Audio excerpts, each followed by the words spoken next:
Auzu billahi min shaitanir bismillahir rahmanir rahim. Sako ne ga masu magana bangaren suna saka ce su addini suke yi.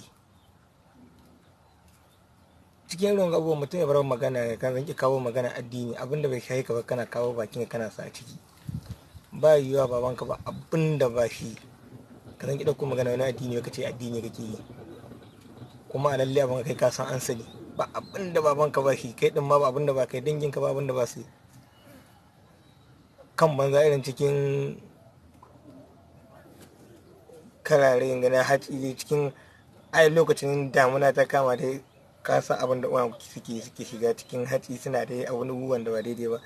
Kuma yanzu ka zan kawo wani hira wai wani addini yake, ni yanzu za ka faɗa addini kake yi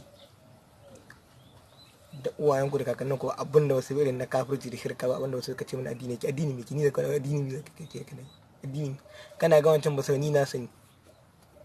Kuma mutanen cakira ku tabbatar da wannan abubuwan da ba za a bari ba za a bari su, mutum ya cire wani tunanin wani bari, wallahi abin da ba za a bari na riga na niyya ne.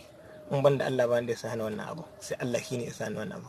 Kuma da kuka ji in ce in zagi dan maimai, in ce mai gari dan maimai ya daddaga mu wata su 100, mai gari dan maimai ya bankara mu wata su 100, mai gari dan maimai ya hirda mu, haka nan ne ba wani haka nan ne.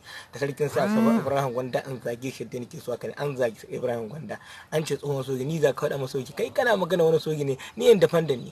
Kai soji kake magana kana cewa kai soji to ni independent ne, ka cire ma magana wani soji, ba ya magana wani soji za ni independent ne. Kai hankali da kanka, ba irin wancan din bane ba, mun san abin da muke da ne ake cutar mutane ba sani ba. Kuma kai ka iya gane kai isa gaya ko isa gaya, in dan magana shiga uku ka shiga uku, kai ka san ko da yake, wallahi sai ka san ko da ka uwa kaɗan ya zaka cinta.